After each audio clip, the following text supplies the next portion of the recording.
Phoenix Suns are struggling right now, and there seems like there's no hope. Is Jimmy Butler that hope? Well, we don't know if he'll fix anything, but Gerald found out a couple ways that he could get to the Suns.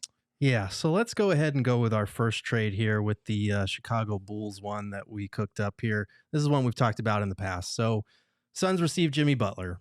The Heat receive Zach LaVine from the Bulls. And Bradley Beal goes to the Bulls along with the Suns' 2031 first-round pick. Now, there are the obvious caveats that Bradley Beal would have to waive his no-trade clause. We've heard no rumblings that he would do it for a place like Chicago, but Chicago is close to his hometown of St. Louis. The Bulls are coached by Billy Donovan, who was Bradley Beal's coach at Florida. They're obviously still very close. And this would give him a chance to be a number 1, number 2 option again on a team with no expectations, obviously. So there's that to consider. He does enjoy being in Phoenix. I know that for a fact. He does enjoy having his family be able to plant roots somewhere.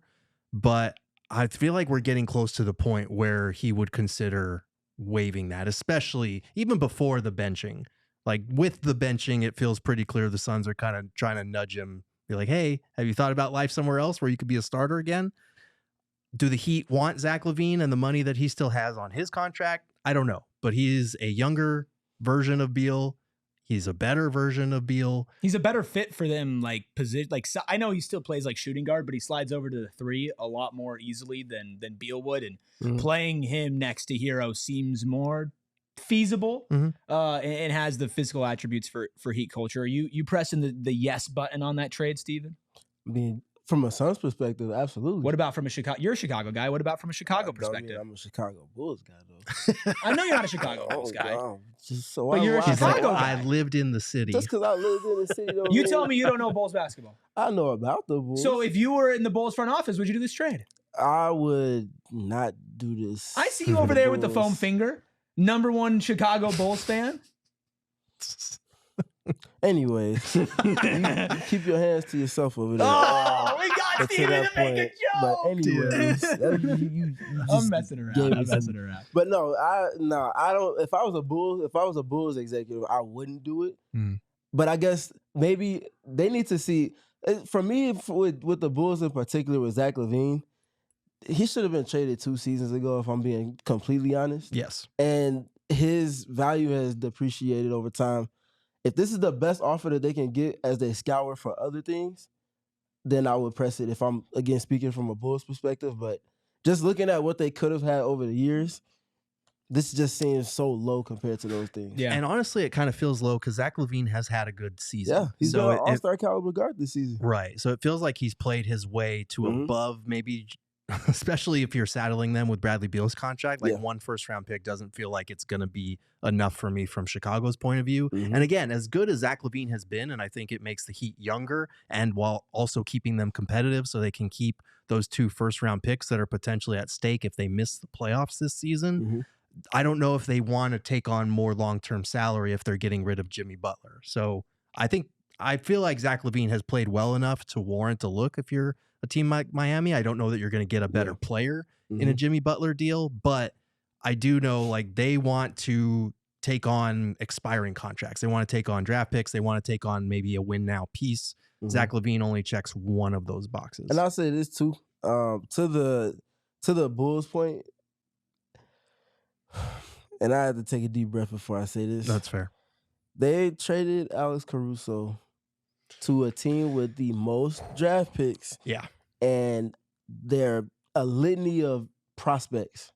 Prospects that are telling you that you can be a piece. Prospects that are saying that I can be a piece in time if you invest in me internally. And they got none of which from them. Yep. Just Josh Giddey. So if ever there was a team to finesse, it would be your favorite team. It would be Chicago. Gerald, you cooked up another trade. What does your other trade say? Yeah, let's take a look at this Nets trade real quick. We got Jimmy Butler going to the Suns and Josh Richardson coming to the Suns. There is a loophole here to make the math work where sending Josh Richardson as a vet minimum allows this math to work on the Heat side of things. The Heat would be getting Cam Johnson, Bojan Bogdanovic, who I believe is an expiring contract, and DeAnthony Melton, who's injured, and I think he's out for the year if I remember correctly, but he's a good player. And then the Nets would get Bradley Beal. They would get Haywood Highsmith from the Heat. They would get 2 Suns second-round picks, and they would get 1 Heat second-round pick. Let me just double-check and make sure that I got that right on the picks there. Yeah. So that's the deal. Or I guess the Nets would get that 2031 first-round pick from the Suns. Yeah. You have 2 Suns second round, Suns 2031 first round, 1 second rounder from the Heat, Beal and Highsmith. Again, I would do it. Yeah, and you get Josh Richardson, who actually could maybe play for you. Oh, not even a maybe. He could definitely play for you. I just don't see why. I think Brooklyn's going to want more in draft compensation for a guy like Cam Johnson, unless they have another deal lined up to get Bradley Beal off their books for like a heavily protected second round pick, which I don't think is possible. So I don't know. I don't know why Brooklyn does that trade, but for Miami and for Phoenix, Steven, I'd say it's an easy yes. Yeah, for Miami, yes. For Phoenix, obviously. For Brooklyn, I wonder what else they might be able to get in return for Cam Johnson. Yes. If the market says that someone else is willing to give something else, then that just naturally puts an axe to everything that the Suns and Heat are trying to work around because they can't work with one another for cap reasons. Right. So I guess it would be dependent on that for me. But if they said yes to this, I think it sets them up decently because they've publicly said they want picks for any players that they're giving up. They got that with Mikal, and they've been looking to try to do that with Cam Johnson, just trying to scour it and see what makes the most sense. Aside from the no trade clause with Bradley Beal, which applies to every one of these trades, like would he waive it to go to Brooklyn? I can't say for sure. Right. Obviously living in New York is cool, but is it for Bradley Beal and his family? I don't know. But the biggest note aside from that is that enough for Cam Johnson? Because like you said, if they're shopping Cam Johnson, they're probably gunning for 1, maybe 2 first-round picks. I feel like they might be gunning for 2 to 3. They might because Cam has had a great year. They would also be giving up DeAnthony Melton, who is a player that, even though he's injured, has been very good when he's been on the court. And this trade, just so everyone knows, could not go down until February 5th or February 6th because DeAnthony Melton was recently traded. He can't be aggregated with players until February 5th. So you would have to wait until the buzzer on this one. But 1 first-round pick from the Suns, even if you threw all your second-round picks in there as well, is that enough for Brooklyn to trade Cam Johnson and Melton in the same deal? And Brooklyn's like the anti-Chicago, where they're not leaving without picks. Yes. Right? Like them and OKC. They learned their lesson. If they're making a trade, they're taking as many picks as possible. It's why they took all of the Suns' first-round picks along with Mikal and Cam for Kevin Durant. Like they're very good at negotiating those type of things. Let me negotiate with our TV viewers real quick because I want to remind you guys the party always continues over at GoPHNX.com. Gerald's article with all of the Jimmy Butler trades will be up there. You can learn how to become a diehard there. All of our shows are living there as well. Go PHNX.com if you are watching on TV. We do appreciate you joining the madness that way, but there's so much more that you can tap into over at GoPHNX.com. What were you saying, Steven? To the February, was it 6th, you said, for Melton? February 5th, and then the trade deadline is obviously on the 6th. It might take the last-minute buzzer-beating kind of last-ditch effort with the Cam Johnson trade if that happens, because they will have had to have exhausted all possibilities and feel like that was the one that set them best up for long-term success, which they're trying to build to. Yeah, and truthfully, it might come down to that for the Suns to get a Jimmy Butler trade pulled off. And I agree, Wow Factor is saying don't use all the picks on this deal on the Nets. I get it. I'm just saying from a perspective of what would Brooklyn want, they would probably want more than just 1 first-round pick for their involvement with Cam Johnson there. So, and someone else asked, can the Suns take back 2 players? Yes, they can take back as many players as allowed. They just can't send out multiple players as part of the deal as a second tax apron team. Gerald, you were so generous and kind to share a 3rd trade that you cooked up. Yes. What would that be? So let's take a look at this last one. This one is admittedly a little bit bonkers. The Suns would get Jimmy Butler and Alex Len from the Kings. I love that Noah chose this epic Alex Len photo for the cover photo of this. Tremendous work, Noah. The Heat would get De'Aaron Fox, Trey Lyles, and Jordan McLaughlin, who would be sent as a vet minimum. And then the Kings would get Bradley Beal, Nikola Jovic from the Heat, the Suns' 2031 first-round pick, and 2 future first-round picks from the Miami Heat. Again, my biggest thing is going to be Bradley Beal. I don't know why he waives his no trade clause to go to Sacramento. That just doesn't sound like something he would do. I don't know that for sure.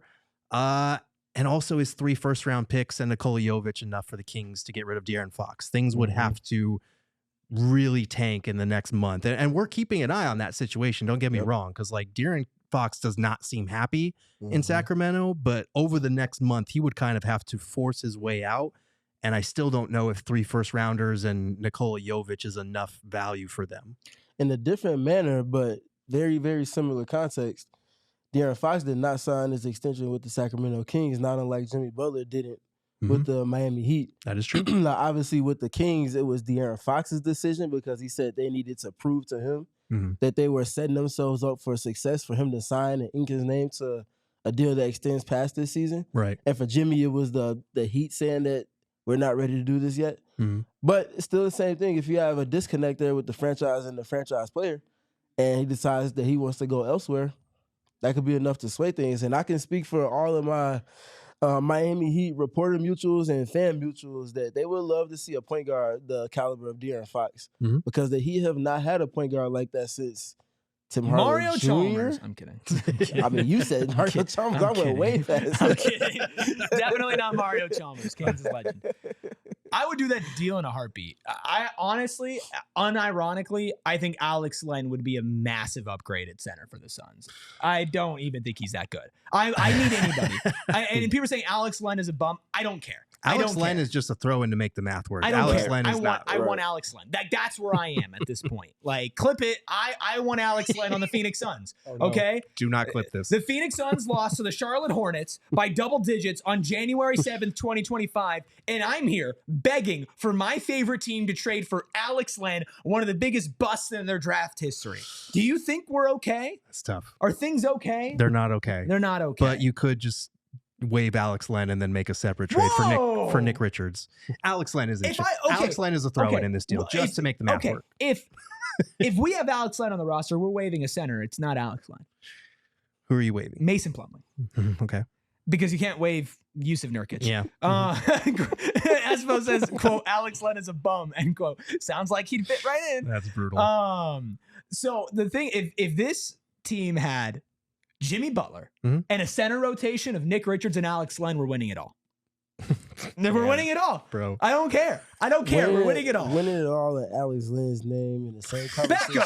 Back in 2025, dog. Alex Len could be a solid backup in this league, and we don't even have a solid starter.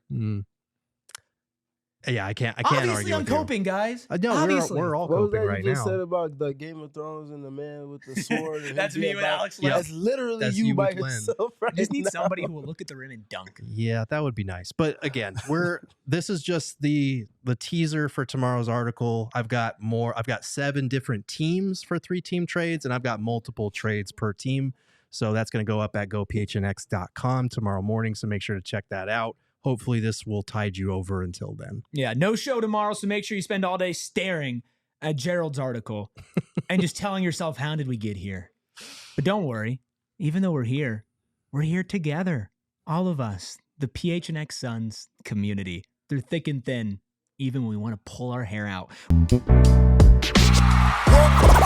all silly like the mayor.